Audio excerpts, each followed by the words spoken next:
We're live. Just give us a second. Live.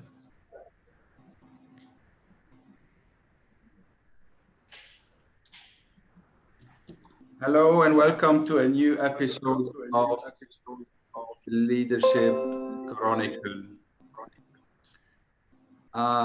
Speakers, if you don't mind, those of you who have YouTube on, we might need to mute that because it will echo. Thank you for being with us. Interesting topic today. Again, what's happening with us during this crisis as leaders? How are we managing ourselves and how are we managing others? A lot of emotions. We have to deal with our own stress, with our own pressure, but also in our leadership position, we need to deal with other people's emotions. Makes it a bit challenging, and we found our different ways to deal with this. Today, the objective of this session is to share our experience as speakers. We've got about 15 brilliant speakers with us coming from the industry to share their experience on how they're leading their teams and how they're leading themselves during the crisis. So I'd like to start by welcoming our speakers, giving them the mic so they can quickly introduce themselves, and then we'll introduce the topic of the day. We start with Khalid, please. Hello, everyone. Nice to be with you today. My name is Khalid Khidr. I'm working as the head of HR for Darwish Holding. I'm living here in Doha, Qatar. And really, I'm honored to join this great team and speak about this crisis and how we will overcome very shortly, inshallah. Thank you, Khalid. Thank you for being with us today. Luay, please. Yes, hello everyone. I'm Luay Bissar from Beirut, Lebanon. I have a pharma background for more than 24 years. I've been country manager, a regional manager, and then I established my own company in Beirut. I finished my MBA and I'm in second year of DBA in this pharma sector and the strategic innovation. Thank you for being with us, Luay. Not easy to be a business owner at this moment. So a lot to learn from you today. Thank you. Aisha, please. Hi, everyone. Assalamu alaikum. This is Aisha Suleiman from Ras Al Khaimah, UAE. I'm HR Director at Ras Al Khaimah Economic Zone. I'm really excited to share my experience with you during and being one of the speakers here. Thank you. Thank you, Aisha, for being with us. Carla? Hi, guys. I'm very delighted to be part of this webinar today among all those professional speakers with the same industry. My name is Carla Nemer. I'm heading the business development of a financial company called TechMill. And I seem to also have a big challenge nowadays because I lead a team of 44 people approximately. And yes, I would like maybe to learn from you guys and also to share my experience today with you. Thank you. Thank you for being with us, Carla. Hovi? Yes, hi everyone. My name is Hovi Kozobayukan. I'm the managing partner of SODECO Foods and Processing, an food importer company in Lebanon. We also have factories, meat production, and salmon smokehouse. We import products in Lebanon and distribute in the regional market. Just had my doctorate degree, my DBA degree, and I was honored to have Dr. Antoine as one of my supervisors. Thank you. Thank you, sir. You were a brilliant PhD candidate. You did. It was very easy. I didn't do much. Thank you so much. I'm just following the list here. Please, apologies if I'm just not prioritizing or anything. We're just working with IT here. So we're not working by gender or title or anything. It's an open conversation between us. Johnny, please. Yeah, hello everyone. My name is Johnny Matar. I'm the General Manager for Life Development within Bankers Insurance, talking to you from Lebanon. I'm looking forward to sharing with you the experiences we're having in Lebanon, whether from the COVID-19 and its impact on the economical situation here. And looking forward to seeing other colleagues' experience as well. Looking forward. Thank you. Thank you, sir. Thank you. Sami, please. Yeah, hi, my name's Sami Handley, and I reside and work in Sharjah. I've known Antoine for some time now.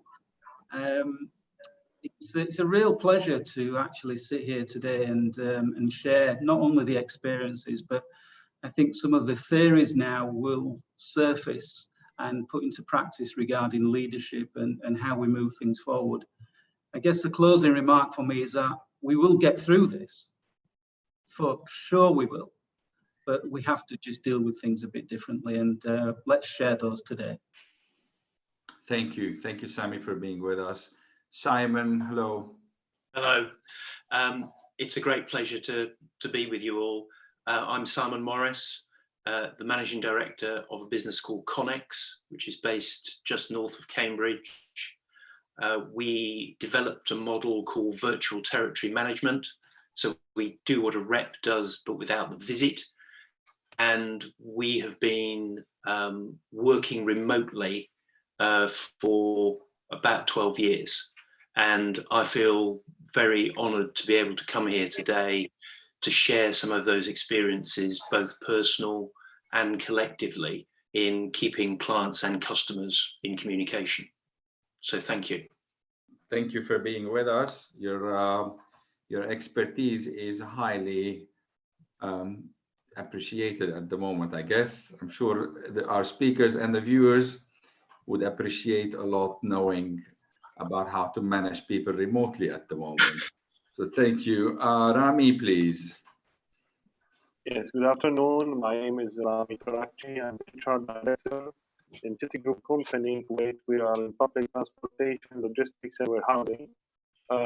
Been for a year and a half right now, and I'm an MBA holder and SHRM SCP certificate holder. So basically, I'm glad to be with distinguished speakers with us, and I'm sure we'll share a lot of experiences from different industries and sectors here with these people. Thank you, Rami. Thank you, Rami. More speakers might be joining us as we go, but we can start. I'd like to thank you really for taking the time to be here with us today. So I'm sure. I'd like to thank our viewers. This webinar series started with an idea of creating a platform to offer some business support, just sharing some science, some expertise with guest speakers, and share it with whoever needs support. And a lot of people need support at the moment, with either emotionally or from a business perspective. So I'd like to thank you for being with us. I'd like to thank our viewers who are increasingly joining us every week. We've reached our highest number of viewers last week, and I'm sure today is going to be even higher.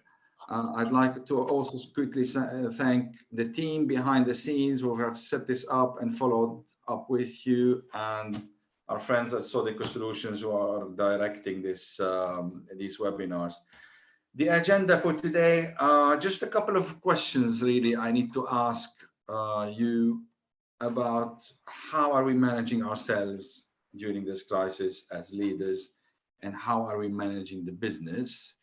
And also the other question is, can you share any specific experiences that you've successfully, things that you've tried and you positively succeeded at implementing during this time, that we can share with others and actually help them with ideas.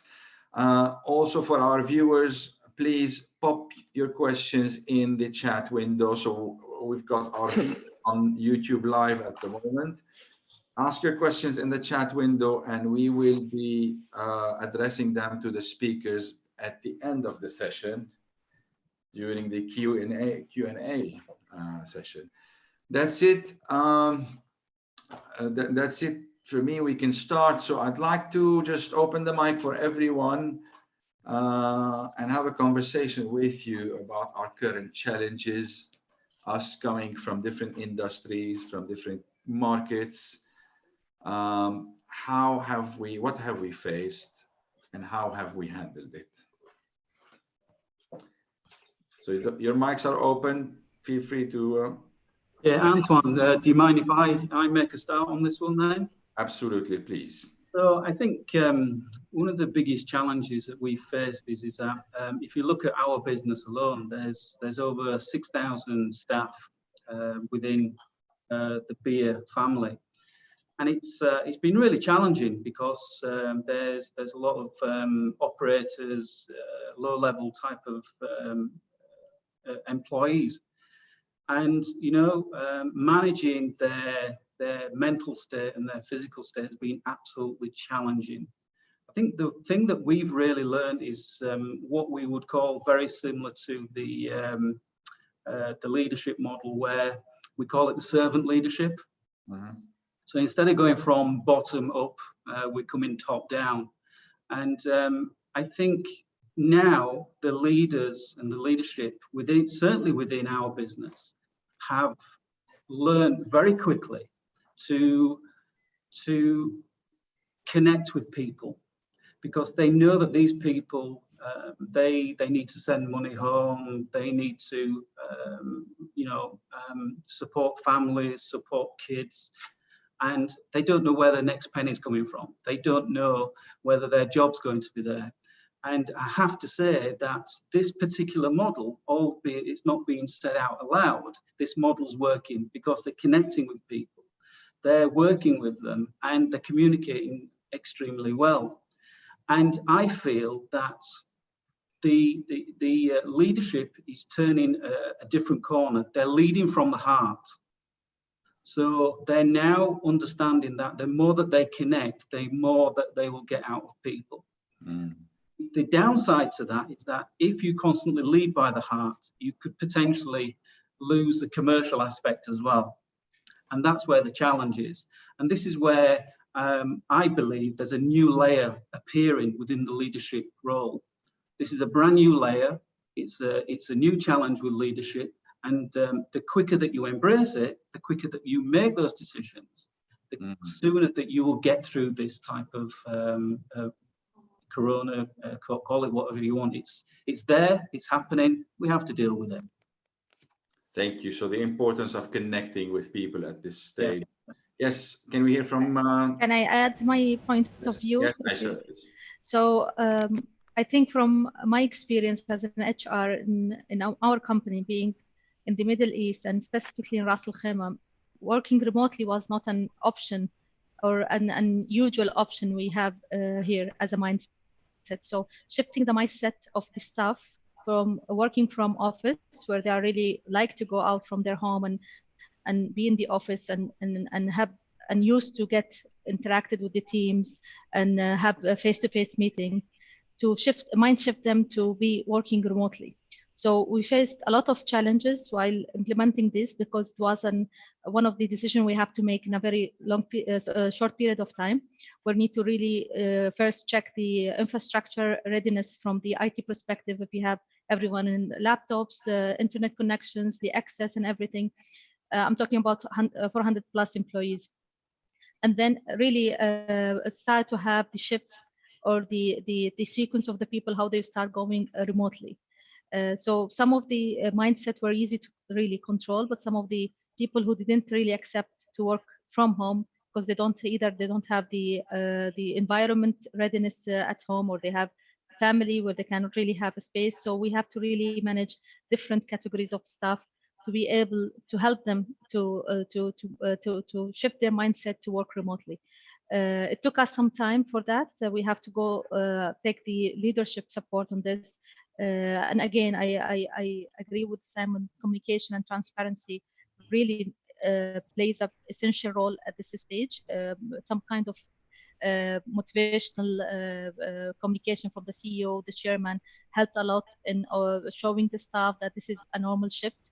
It's for temporary basis, and we'll overcome back and come back to the office very soon. Alhamdulillah, now we are at that stable stage. We have 90% of the staff are working remotely. We are having only 10% of the staff who are in the parks needed to be there as a security, and some of the parks operators need to be there. And still, it is uncertain when we'll be back to the office, but things are. We send also survey to check on this, how the people are feeling, and we got a really positive feedback on this. Thank you. Actually, just a quick question, a yes or no question. Thank you for your feedback. Can you confirm that leaders who spent more time and more effort to understand the feelings of people they work with found it easier for them to lead them at this stage? Yes. Okay. Yes. Thank you. Any other input? Yes, please. Okay. Well, for your last question, it is yes and no. Why yes and no? I had last week an interesting research for my doctoral, research. It was an evaluation report for one of the working pharma companies in Lebanon. And I think this research can be extrapolated for many other organizations, either in Lebanon or in the Middle East or worldwide, because we are all facing the same crisis. And in Lebanon, it is a double crisis. It is a financial one and the COVID one. So those managers in this organization were facing a dilemma to assess the performance of their companies. Every company, to assess its performance, we have 4 layers. We have its human capital, the internal operations, the customer layer, and finally the financial key indicators, which is now the most important one. So they were facing a dilemma on which layer they must focus now. Can they apply a focus on the 4 together? Or, in those crises, you have to focus more on the financial indicators now. And based on the manager was facing, he was confused. He must keep an eye on the morals of his employees. At the same time, the financial indicators were alarming. They were facing some losses, like many other organizations in Lebanon. So at those moments, if we now, because we are concentrating on the leadership now, the leader has to be transactional or transformal or a server or what? Or he has to be a mix of both. I think this is a complex dilemma now. And I think he must be a complex or a mix of both now, because he has to keep an eye on his employees to motivate them. He has to keep an eye on the internal operations. He has to keep an eye on the customers, so not to lose them. And the most important during those crises, on the financial indicators of any organization. Thank you. Thank you. Absolutely. It is complicated, but it seems that we agree that people are a challenge. Managing people is a challenge at the moment. Adapting the structure is another challenge, and also keeping the eye on financial indicators and the viability of the operation is also another challenge. Interesting. Doctor, if I may have just an opinion on what we did in Lebanon, if I may, of course. Basically, in Lebanon, we've been faced with the economical pressure before the COVID-19, starting with the revolution in October.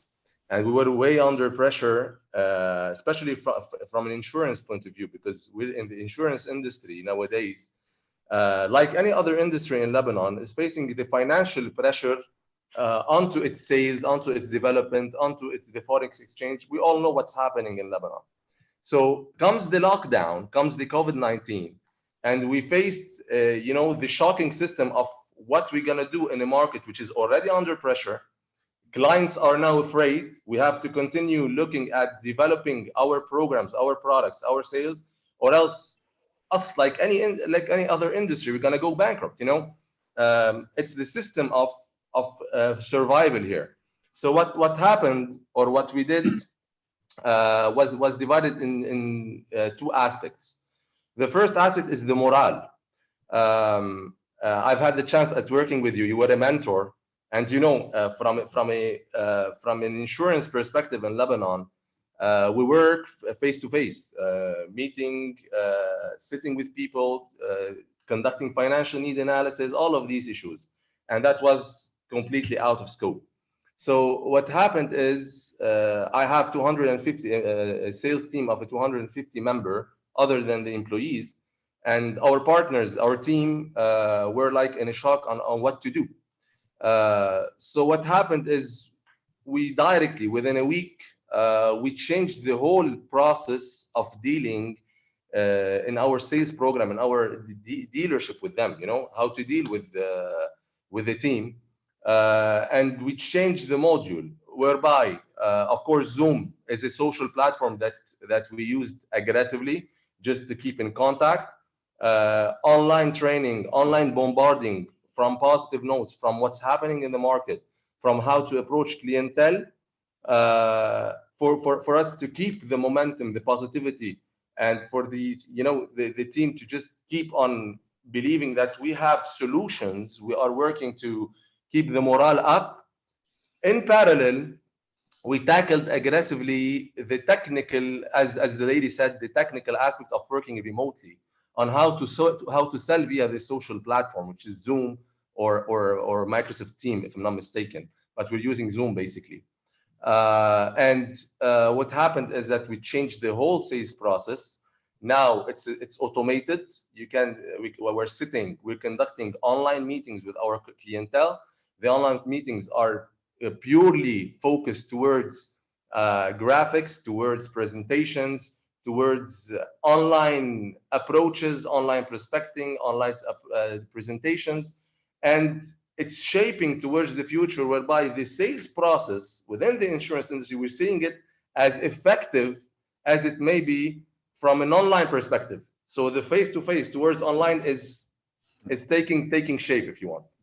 It takes a crisis sometimes to help us exactly reconsider the structure. I wrote an article last week on our ability on how able are we as an organization to transform the existing capabilities at the moment. And this is key right now. Organizations that are able to transform capabilities right now, either human talent or actual technologies or actual structure, are able to transform their business. And Hovig and I had an interesting conversation about that yesterday, and you have an interesting story to share, if you don't mind.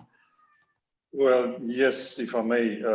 As Johnny was saying, they transferred everything. I mean, the structure towards they're going towards online. What we do is usually that we import products, food service products, and we sell it to the HoReCa sector in Lebanon. And you know that the HoReCa sector is one of the main sectors, industries who has been hit by the COVID-19. So our market is lost, actually. So we have the products, we have everything, but there's no market for it. So we're not very active in the retail market, which are the supermarkets and this, because our main focus was the HoReCa sector, the food service, which is the hotels, restaurants, and cafes. So at the end, we have to find a solution for this, to invest and get into this retail market, in the supermarket. For currently, it was really hard, as you know, the capital is a main problem in Lebanon. Having cash is a really problem with the capital control going on. So what we did is that we started going online. We used social media and started advertising, as we have started directly targeting the households with our products. And we've started selling it as the retail prices at a really, really low prices, wholesale prices. And there's a huge price difference between our prices and the prices that are being sold in supermarkets. Just to give you an idea, the meat products, seafood products, frozen vegetables, canned products, all kinds of food products that we have, that we directly import. We started selling it on the social media, direct deliveries, households, free deliveries. And actually, I'm not a fan of the social medias, but I was really surprised by the effect. I mean, it had a huge effect. It had a snowball effect, and maybe the word of mouth as well affected. I mean, we weren't prepared for it, to tell you very frankly. The huge demand was, I mean, we were already surprised. Now we have a separate department. We established a separate department for that just to get orders. There are 4 people just answering phone calls and answering, orders and inquiries. And we have a separate department for distribution now. And packing, I mean, packing is totally different because we used to sell 20 kilos of shrimps, let's say, to a restaurant. But now, household, you have to repack them as 1 kilogram. And I mean, everything has changed. The whole system changed, or the whole organization, that's its structure changed. And at the end, we have to cope with it. And actually, we're quite doing well. I was frankly surprised. Hovig, thank you. That's interesting to know. Hovig, have you done your calculations on whether the cost has dropped since you started selling this way now? Do you have less cost right now? Well, our major problem is the overhead. The cost hasn't changed, frankly speaking, because we as a company, we decided not to lay off employees.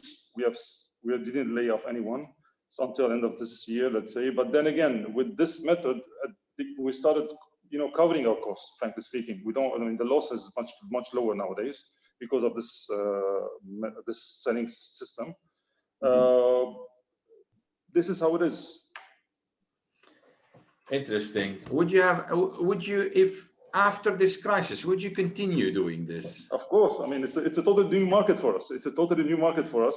And it's interesting how we used to deal with the chefs at that before. Dealing with chefs is really hard because chefs they know better than you. They always know better than you. Even though we know what we're getting, but then again, you cannot argue with a chef. Now it's households. Let's not say housewives. The household is totally different. They're not. I mean, they ask a lot of interesting questions, and it's interesting to communicate with them and get their feedback. Actually, it's quite interesting to get the feedback, the positive feedback that we're getting. And it's interesting, actually. We're enjoying it. Tony, would you also consider continuing virtual meetings even after this, the face-to-face is possible? Sorry. I'm sorry. Frank, sorry. The question is for me, I presume, right? Yeah, I heard Johnny. Yeah, okay. You see that this question we asked ourselves, it's been like a couple of weeks working on it because the sales process has changed and it proved efficiency. So what's being changed and what we are expecting post COVID-19 is a merger between the technological platforms of how we're going to approach our clientele and the face-to-face aspect of how we're going to go and make him sign and finalize the deal. I'm talking from a sales perspective here, of course. So what's for sure is that the new era of sales development or productivity is, at least for the insurance, and this is what we're seeing, technology is efficient in terms of time, in terms of approach, and in terms of if you want sales impacts. Let me put it this way. We're pushing more graphics. We're pushing more. We're training on the tone of voice. Presentations online are taking shape as to more interaction with our clientele, our partners. And whenever the sales process or the approaches changes here, we believe that the final stage of closing deals is just simple to sit down with the client for just 10 or 15 minutes and sign the contracts. And this, sorry, I'm going to open a small code. Whenever the law in Lebanon, because in Lebanon it's not like the UAE or any other developed country, we're still not advanced in terms of e-signature. But we do believe whenever the law is finalized and the e-signature is already online. So maybe we're not gonna need sitting with a client face to face. It's gonna be all an online process. So what you're saying is that this crisis led you to almost a total business transformation. You're changing the model. One would think that in your industry, the face-to-face interaction is essential. We wouldn't imagine that someone can sell an insurance policy without a face-to-face meeting. It was already hard selling an insurance policy. Very hard. You're thinking total business transformation right now. This is absolutely interesting. I apologize for Carla, Simon, and Rami to keep you waiting. That's fine. I'd like to hear from you, please. Yeah, if I may jump in here and say that I agree totally with with the team, what they just said, Johnny. I totally agree with him because we actually provide similar services, online services. So it's also difficult in order to communicate with. It's not the challenge was not more on the client part, but more with the team to discuss internally, to have communication on daily basis. So I would really, I'm very happy to actually have, not happy with the crisis that we're going through, of course, but to have the technology nowadays in order for us to keep on track with the team. The biggest challenge was, of course, not being able to see your team on daily basis, to have this physical connection with them and communication. But what we did actually as a company here, we acted very fast that it made feel the employees like more secure and they felt more trustworthy. So when we gave them that, we noticed that surprisingly, the productivity of employees, especially in my department, actually has increased. So as also Sami mentioned earlier, that it was, you lead by heart. So it wasn't something that we had to plan and to sit and focus what we need or what are the steps we need to take. So it was just more like a connection with the team because you're used to see them on daily basis. I mean, we're more like family. You spend the time at the office more than home. So when you have this connection with your team, we try to maintain it even on Zoom, Skype, or Slack as well. So we have a daily communication. I can also try to focus on the tone of their voice. So we work more closely. I was personally working as HR and the leader at the same time. So I can make them feel like they're secure. There's nothing's going to affect their maybe social life or or finance, whatever. So we did not have to lay off anybody. On the contrary, the work has increased, the productivity has increased, and it felt like the loyalty had shown two-way street. So the company showed loyalty to the employees, and then the employees showed again loyalty back to the company. So it actually worked for the positivity for us, and I was surprised that the production and the motivation of the team was not that difficult to keep.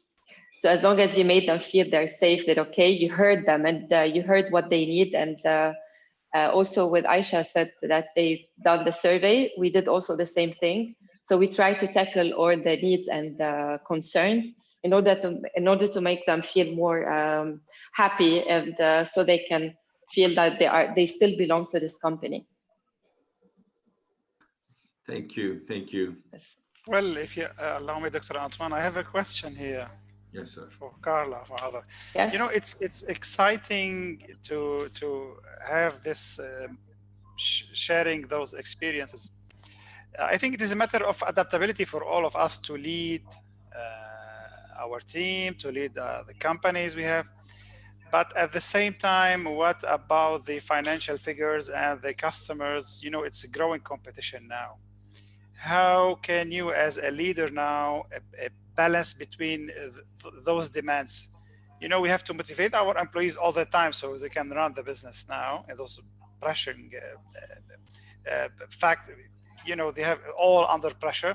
But at the same time, most of the organizations are facing alarming financial figures now. So for us as leaders, how do you think we can balance between both? You mean like laying off employees? What? You mean like when companies have to get rid of some employees because of the finance crisis? If you want to avoid, you know, the organization that I conducted a survey last week, they are facing this dilemma, and they are doing they are trying to avoid this hard decision to get rid of some employees or to downsize. But the financial figures are alarming now, I think, for most of the organizations. Some of us will explore new markets, new ways, new customers, but I think for others, we may not find such solutions. So what shall a leader do in this during this crisis? So it depends. If you are dealing with clients and markets where the market itself, it got affected, so you need to, I mean, and you have maybe goals to achieve. I think maybe you need to diversify a bit. So focusing on a specific market is, I mean, I don't know what field you are in. But if, for example, for me, I mean, we had, of course, some impact because of this outbreak, that we had some issues and maybe a few things that we felt there's an impact in the market, especially when the market went a bit crazy nowadays because we are in financial part. So in order for you not to let it affect the company, I think focusing on one market maybe is not enough. So that's why you need to diversify and to balance it out. So I'm talking in terms of business. Well, Carla, it's not one market, but I think it's crisis worldwide now.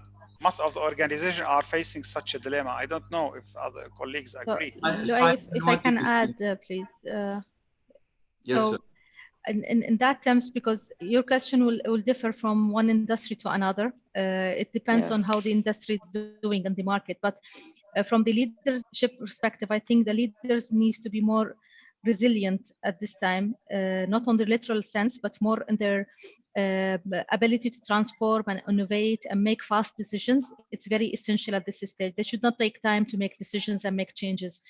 They need to explore all the options very fast. There is no time for them to think and analyze. They need to be very productive, I would say, at this stage. See, now the hard decision, maybe it's the only way you have to do it at the end, depends on your situation in the market. But I believe that there are many other alternative things you can do before you reach to the hard decision where you need to lay off the people or make them redundant or everything. So you can, for example, from HR perspective, you can start with the unpaid leaves or ask them to take their full paid leave. You can ask them to distribute that among the ones. So few of them are unpaid, a few of them are full paid. Before you lead, you, for example, you can, as a leader, you can reduce your budget instead of reducing the staff. So you can reduce and stop some of the projects or something which is not needed, and delay it for some time for later in this year or next year. So I think you will have different options in your plate before you reach to the hard decision, but it depends on the effect you are having in your business based on your nature of the business you are doing. Thank you. I'd like to hear from Simon, please. Simon, what's your take on this? I think from a leadership point of view, in my language, it's about reframing. I think when the crisis came about, leaders needed to reframe for themselves and the organization that this was an opportunity. So people didn't carry on doing what they were doing. They needed to reframe this as an opportunity and as a success. And we have found that actually those opportunities are there. And the critical tactic has been to ask questions and understand what the market needs and wants and provide that service or product using new technology. And the way we've kept our customers happy and talk to people is very much more about questioning. So rather than delivering, so when Johnny was talking about sales and being able to do insurance policies, we've absolutely found that people are willing to do things without face-to-face visits. And it's all about the questioning and asking what their needs and wants are and providing those. So. Thank you, Simon. Just to put a bit of frame around what we discussed before I give the mic to Rami and Bashir and Khalid. It looks again like we are all agreeing on the importance of managing in parallel people's emotions, people's feelings and mental state, and at the same time reframing capabilities in terms of business capabilities and in terms of human capabilities at work. And you've all, through your own experiences, tried different things. Some worked, some did not work, but we all found at this stage that there is a need to move in different directions and not be stuck at the old way of running the business. Even though sometimes that new direction was almost the complete opposite of the way we used to run the business before. Johnny's example, for example, or Hovik's example are perfect in this, and Carla's are perfect in this situation. So let's just summarize. Do you agree with me that the summary of this first session so far is the importance of being able to reframe, understand people and understand your own capabilities and see how can I work with what I have at the moment? Thank you. Rami, please, the mic is yours. Let me unmute you. Yes, please. Yes, I agree with what we see right now, and we are public transportation. We are facing a big problem since our business are stopped since March so far. So it's a matter of cash flow. At the same time, we have around 2,000 employees. Mainly blue collar, we have 1,500 drivers. So basically, we are trying to maintain all these people safe in hygienic places. We have accommodations and camps. At the same time, we ensure their salaries are running and they can survive and still send their money to their parents. At the same time, business survivability. We are in a survival mood right now. So sometimes we have to take harsh decisions. So far, we didn't go for payoff. We did some deductions, some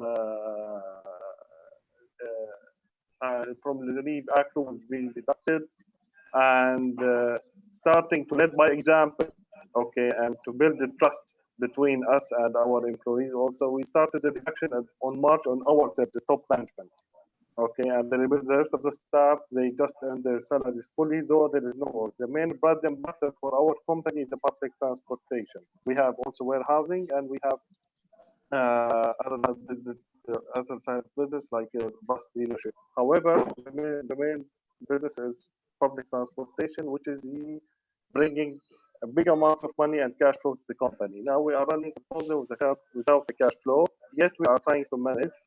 Building trust is very important with our employees for the time being, and thankfully they still are operating fully and enthusiastic to do the business and to do the work from their home, especially the staff I'm talking about.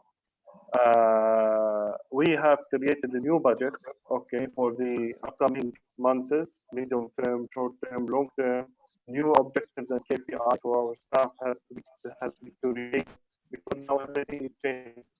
Okay, human capital efficiency, though we are expecting not the full volume of operation to come back after the curve was done in a way, yet we are trying to find a new ventures, new strategic business units, basically, okay, to utilize. To interrupt you, I think we're. Yes. I think we're not able to hear you because of either the microphone or the internet connection. Let me try to summarize a little bit what you were saying. Apologies. Let's check if SODECO Solutions can help you fix the technical issue. What we heard from Rami, and thank you, Rami, for the input on this, is that they started by reducing salaries at top leadership level, showing the example of we're all in this together. We take the hit first, admitting sending the message that the business is in trouble. And that's a great sign of vulnerability, actually. Admitting being vulnerable at the moment, admitting that businesses don't always go right, helps the people we lead to trust our new vision. When they feel that we are in this together, then we are not afraid of looking vulnerable sometimes. And that's a good example to follow. I hope we can fix your technical issues so we can hear more from you. Khaled, you wanted to add something, please? Yes, please.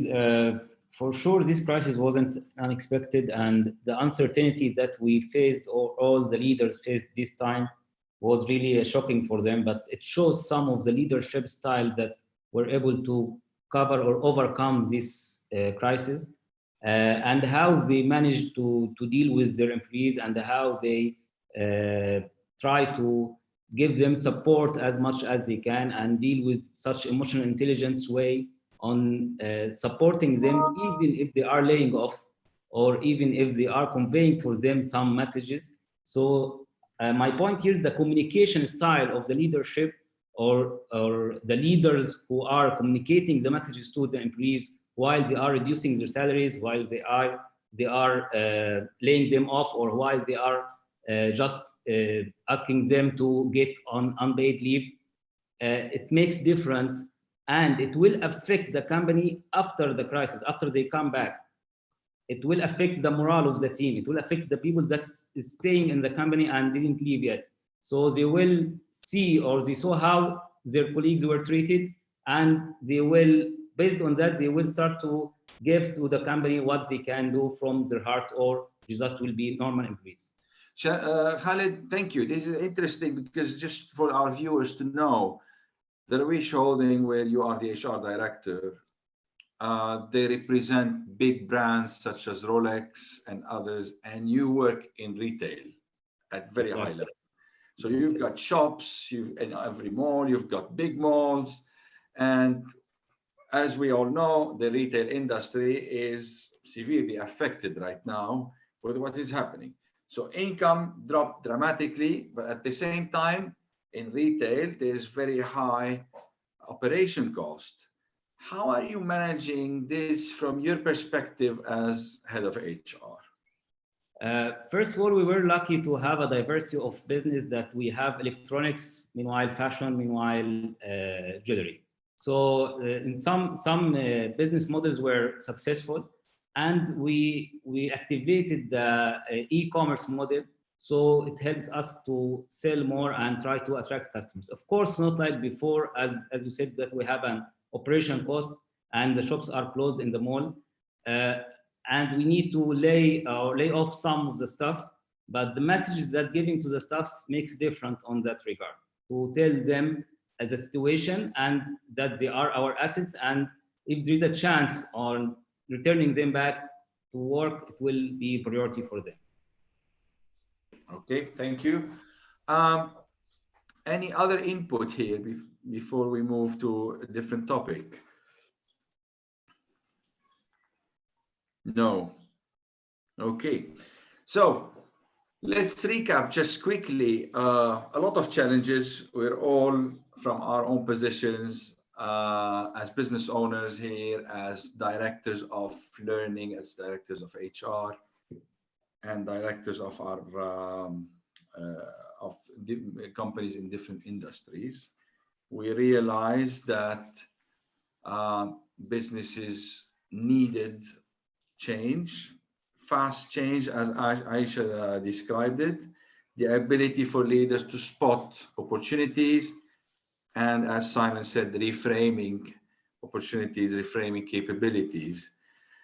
We've got some examples from insurance, from Carla, Johnny, and Rami and Hovig on what is it that they tried differently, even if we're scared sometimes of trying something new.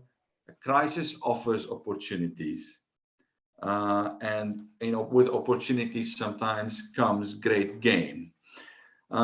Interesting examples for those of us listening and wondering whether they should try something new.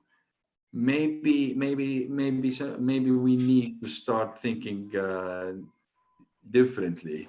Now that we're hearing about this crisis starting to end, we're going back to business slowly. Countries and markets are putting different plans to bring us back to normal life. What do you think you will carry with you from this experience to implement later?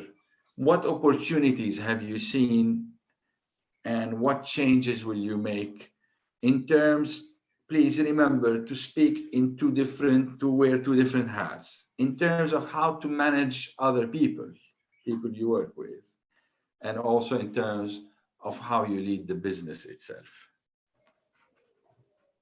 What is it that we will carry with us from this experience for later use? Antoine, I don't think it will end as we see it as an end. I think things will carry on, but that's not an issue, because the things that we're starting to learn now is that we can be adaptable. We can work with different scenarios. And if I use one of the examples which we recently looked at, our business is predominantly face-to-face. Now we're operating more on the digital front.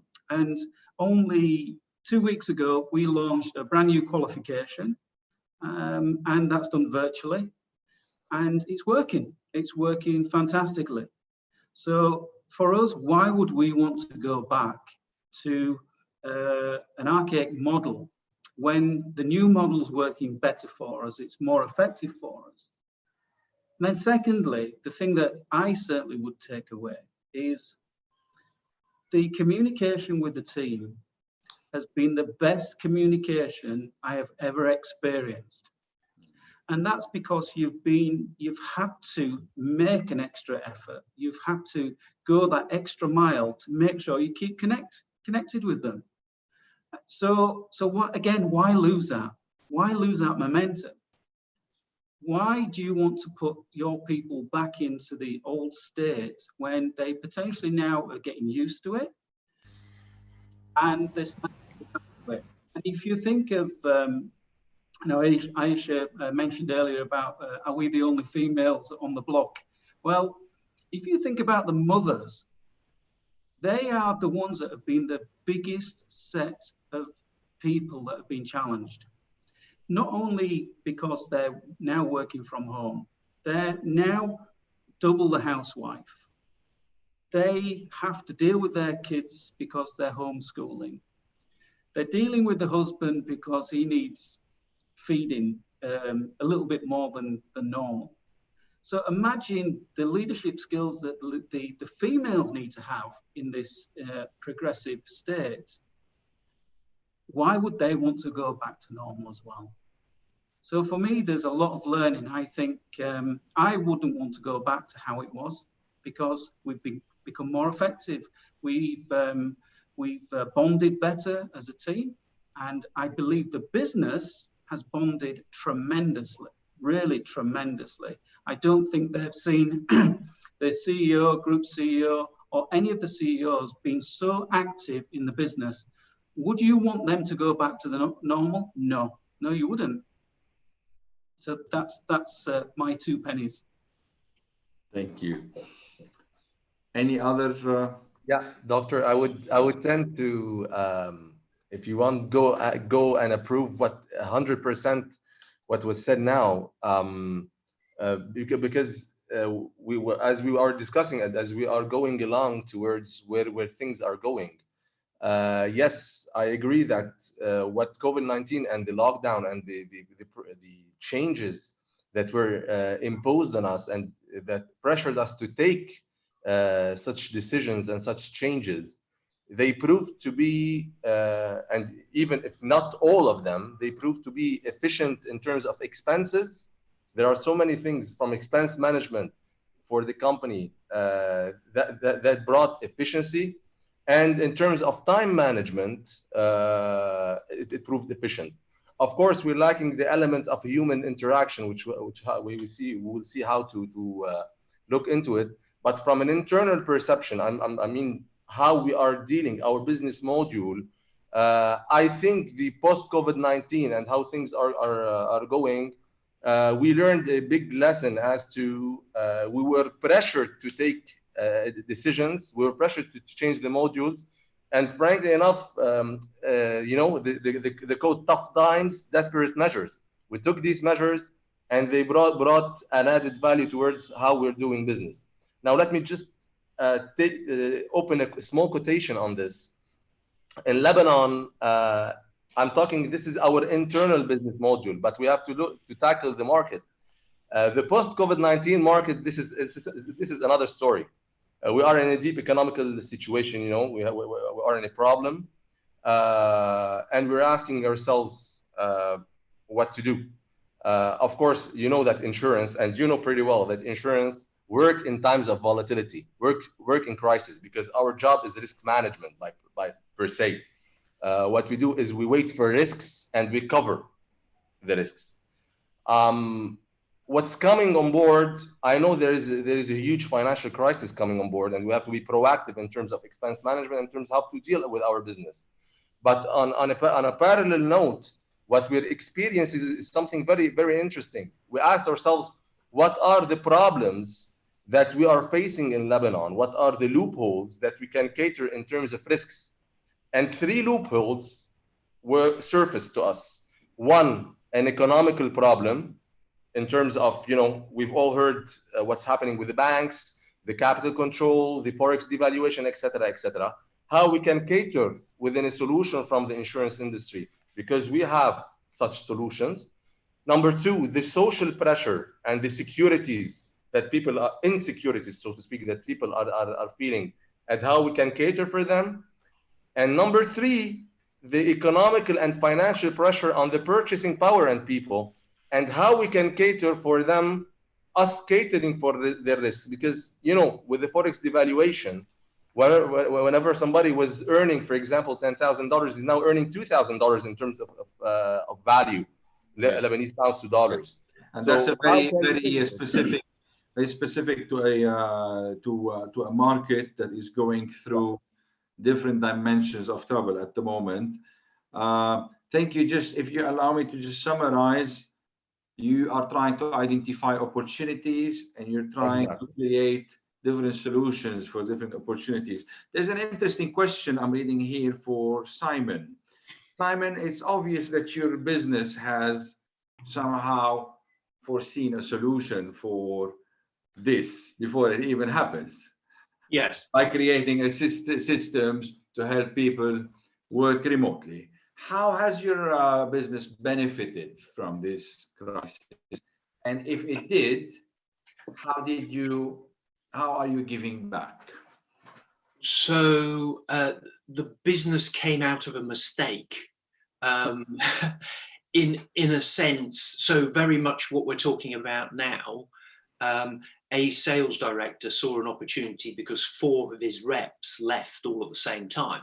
So he just said to us 12 years ago, we were working with them, make phone calls and see what you can say and tell my customers there will be a rep coming back. What we found was that we got more information, the data was more accurate, and that the people were willing. So a lot of what Johnny and others have said, that people were willing to talk without a face-to-face visit. And particularly if you look at the customer base in a triangle, the middle to the smaller customer was very much up for that because they hadn't actually seen lots of face-to-face visits in the past. So it came out of a mistake. And we've found in this crisis that business has almost doubled. Clients have given us more work. We've actually got new clients in the crisis. And a lot of what we've talked about today in terms of reframing leadership, trying to be opportunist, if you like, the people have come to us because they want to communicate to their customer. And it's the communication that's really important. And they want to reassure them that they will be there and that they will take product forward for them, and they're not just leaving them in the crisis. And the marketplace is giving us back a very clear indication. Those that aren't calling their customers are being criticized already. So they're saying, actually, we won't go back to that customer because they haven't bothered. So the communication's been absolutely key. And the other thing, I think we've talked about it today, it is all about the people, and the lack of face-to-face, counterintuitively, actually our calls are longer now. So people give us the time and they want to talk and they want to explain how bad it is for them and that sort of thing. So it is a very interesting and changing time. Nice. It doesn't look so bad after all.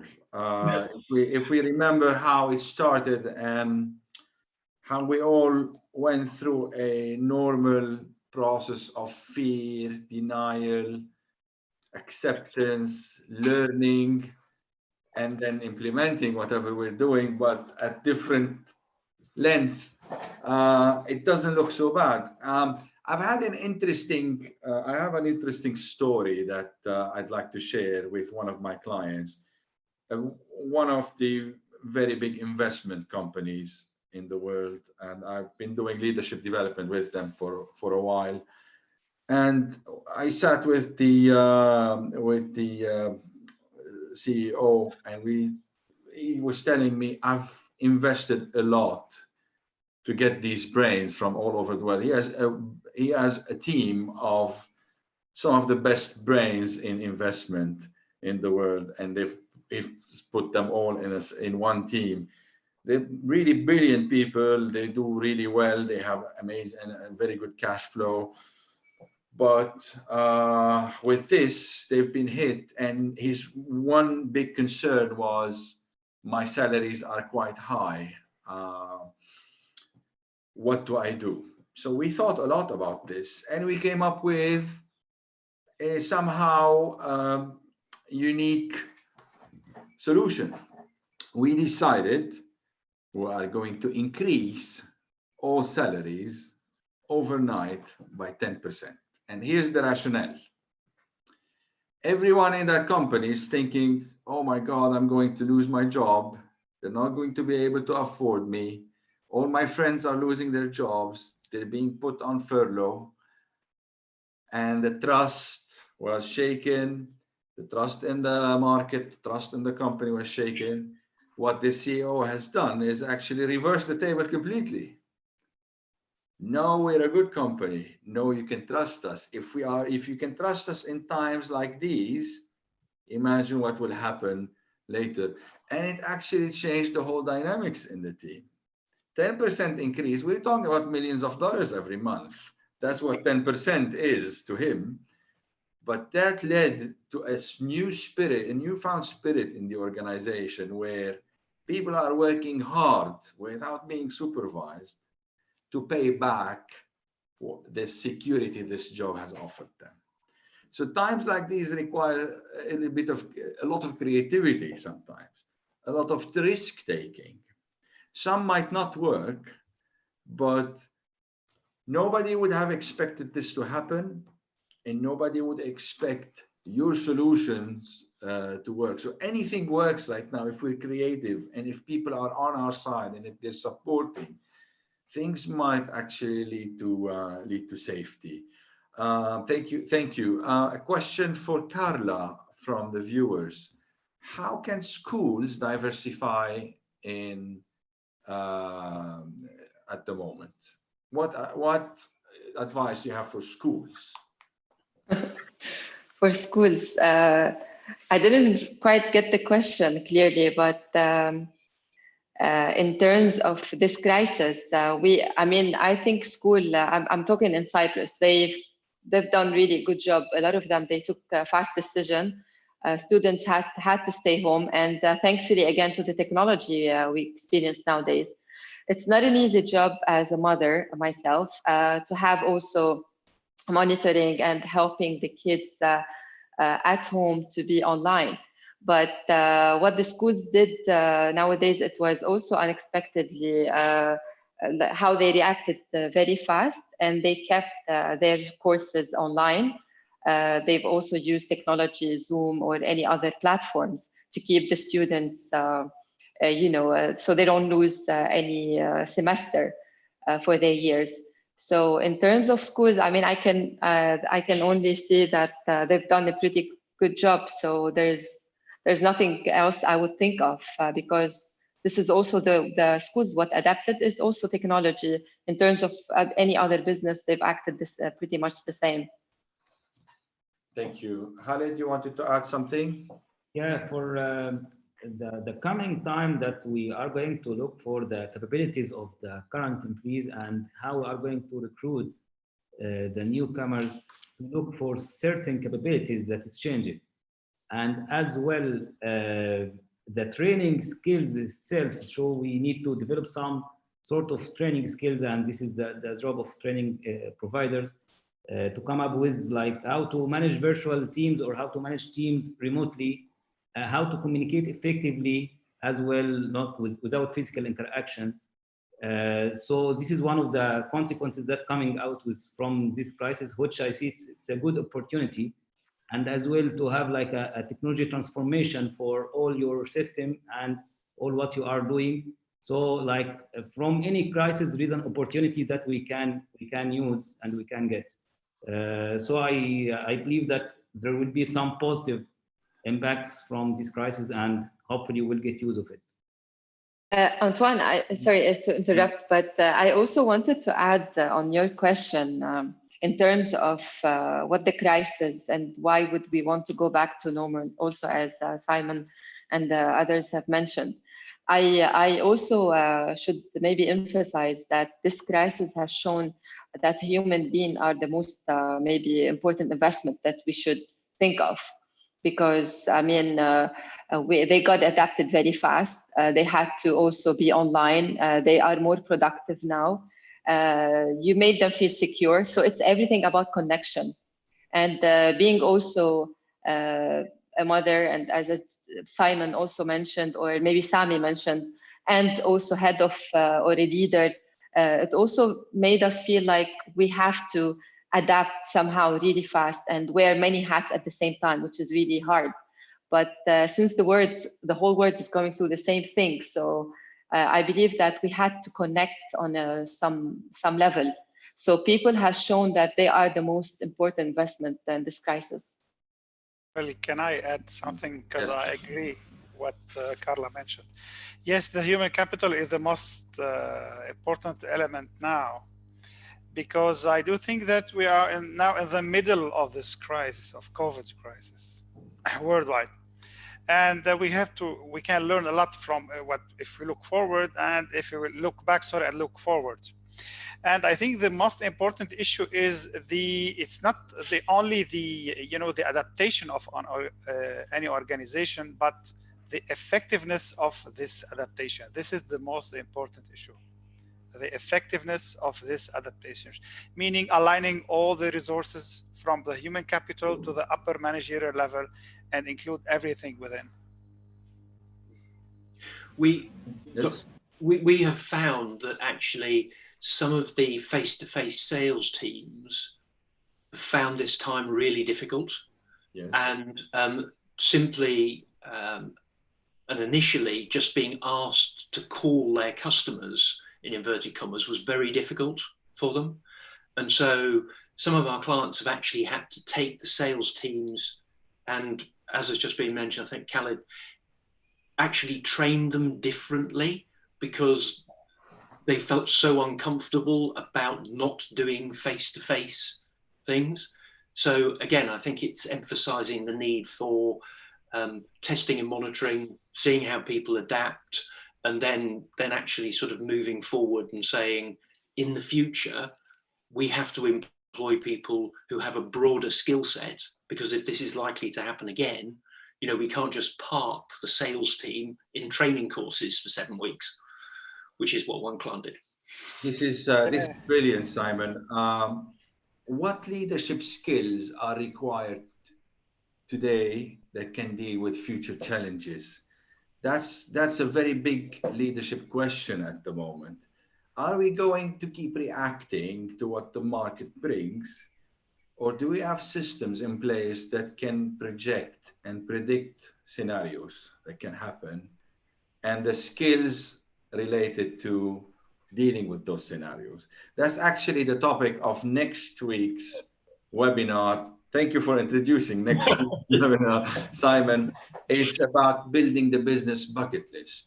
What was going wrong? What are we expecting to happen? It's just a crazy creativity session where we just put all the ideas on the table and think, okay, if this is a possibility, what are we doing today to deal with this later? Thank you so much. Simon, you wanted to say something? No, I think. No? Sorry, Sammy? Yeah, just a short one. As you mentioned there, we're moving more and more in the arena of artificial intelligence. And I think I need to connect with Khaled with regards to, he was talking about some of his needs on recruitment, training, etc. We're using or about to start to use a system which I want to share with him. And I think he will find that extremely, well, it's awesome, really. And it's all based around data. It's how we collect that data together. It's how we benchmark globally. It's how we benchmark against industry standard, all done scientifically. And this is one of the bucket list pieces of work that we all have in the future now. So I'll connect into Khaled when we're ready. Most welcome. Thank you. Any other input before we wrap up? Sorry. Yeah, Aisha, are you talking? So to your question that once we'll be back, yes, we'll be back, but I don't think we'll be back as same as before. So we'll be back differently. Are you talking about us as people or the business itself? Both. It's both. What has changed in you as a leader? For me as a leader, I think being agile, being resilient, being really connecting different dots and balancing out between the people and the business, it's very important. I think from business perspective, we have seen a lot of efficiencies can be made in different business units, and we need to look at it once we are back. I like what Simon said, that looking from the recruitment perspective, different skill sets of the people and competencies once we are back, and what type of people we need to hire later on, and what type of the trainings we need to give to the people once we are back, really. Nice, thank you. Aisha, if you allow me to just talk a little bit about this, because we've been talking for 3 weeks since the beginning of these webinars about this specifically. And just before, and I really want to thank you for sharing and saying what you said. And I can see that within this context, we all try to share the positives, the things that we've tried and that we worked. But I must also tell the viewers that we've also been in our leadership positions through the same process. We've been scared. We've been wondering, what should we do? We've had questions. We've had questions asked to us that we did not have answers for. And we, like any other business, we went through these stages. We just happened to have tried things and are in a position where we can share some of this experience with you. Not all of it worked, and none of us is trying to actually look immortal here. We're vulnerable. We've also felt the pain. We're still feeling the pain, probably, although we're trying to keep positive and try to create things. And this is key right now. The ability of the leader to look vulnerable, to say, business is not going well. How can we help each other to make something happen? And I spoke about this on the first and second chapter. On the first chapter, we spoke about how fear is actually affecting the performance of people we lead. Mm-hmm. On the second webinar, we spoke about how these, and we had a guest speaker who's a trauma therapist, confirming that what is happening right now in the world has some traumatic effect on people we work with and us, and this will reveal later in each one of us differently, and it's up to leaders to create some psychological safety during and after this to deal with these post-traumatic disorders. And last week we spoke about what leadership skills, why do we need to wait until this is over to start training people? We can already spot opportunities. We can already spot a lot of resilience in some people and a lot of signs of withdrawal in others. Are we observing these qualities in people, these new emerging talents? Are we assessing, are we taking the time to do our assessments to properly identify the required skills and the required personality traits needed to deal with the future? This is key at this stage. Sure. A lot of leaders I work with are putting a lot of thinking and a lot of effort into this right now. I am seeing the leadership comes in times of crisis. What leadership am I seeing in my teams? What talent am I observing in my team? And how can I nurture this talent so we can reach a better tomorrow? You've shared amazing experience from your own corner of the world as business owners, as leaders, as experts in learning and development and human resources. I apologize if we didn't give enough microphone time for everyone, but you've been brilliant, and thank you so much for participating in this and helping other people with your example. Thank you everyone. Just to wrap up, remember to log into webinars.leadership.com to sign in, put your name and email so we can remind you of the next chapters. Next week, same time on Wednesday, we will have a really nice surprise as well. A CEO of one of the very big industries that has been hit by this crisis. We're talking millions and millions of pounds of loss daily. How are they dealing with the situation? What are the challenges? And what lessons can we learn? So stay tuned with us next week. It's also going to be amazing. Thank you for our speakers. Thank you. Thank you, Everyone. Bye. Thank you. Bye-bye. Thank you. Bye. Thank you.